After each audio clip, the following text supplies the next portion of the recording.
देखिए typing test किसको देना पड़ेगा, तो स्टेजेस ऑफ एग्जामिनेशन में लिखा है कि computer based aptitude test for station master. तो अगर स्टेशन मास्टर के लिए अप्लाई करोगे तो कंप्यूटर बेस्ड एप्टीट्यूड टेस्ट होगा।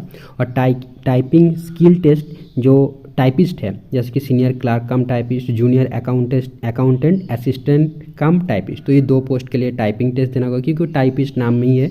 और देखो गुड्स ट्रेड मैनेजर और जो कमर्शियल टिकट सुपरवाइजर, तो ये गुड्स ट्रेड मैनेजर तो है नहीं, इसका पोस्ट नहीं था, तो एक बार देख लेते।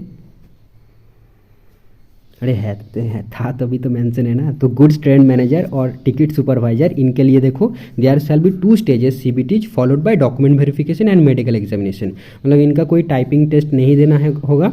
गुड्स ट्रेड मैनेजर और टिकट सुपरवाइजर को इनका CBT हो जाएगा, फिर डॉक्यूमेंट वेरिफिकेशन होगा और मेडिकल एग्जामिनेशन होगा।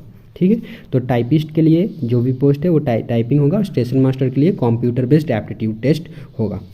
ओके।